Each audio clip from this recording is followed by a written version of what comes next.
காகங்கள் மிகவும் புத்திசாலி என கருதப்படுகின்றன. பறவைகளில் அவற்றிற்கே புத்தி கூர்மை அதிகம்.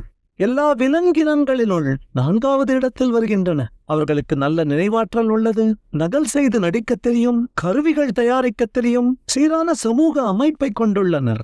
அவர்களுக்கு திருடவும் தெரியும். காகங்களிடம் நாம் காணும் அற்புதமான நடத்தைகளில் ஒன்று அவை உணவை கண்டவுடன் பிரித்து பகிர்ந்து கொள்ளும் செயல். அவை கண்டுபிடித்த உணவை தான் மட்டும் உண்ணாமல் தம் முழு கூட்டத்தையும் அழைக்கின்றன. இது நட்பை உருவாக்க உதவுகிறது. ஒற்றுமையே பலம். ஒரு குழுவாக அவர்கள் தாக்குதலுக்கு எதிராக எச்சரிக்கையாக இருக்க முடியும், மேலும் பெரிய எதிரிகளை விரட்டவும் முடியும். அதே சமயத்தில் அந்த சிறு பறவையால் எல்லாவற்றையும் தனியாக சாப்பிட்டு விடவும் முடியாது. மனிதர்களுக்குள்ளும் அப்படித்தான். இருப்பதை பகிர்ந்து கொண்டால் இரட்டிப்பு மகிழ்ச்சி என்கிறார் திருவள்ளுவர். காக்கை கரவா கரைந்துண்ணும் ஆக்கமும் அன்ன நீரார்க்கே உள.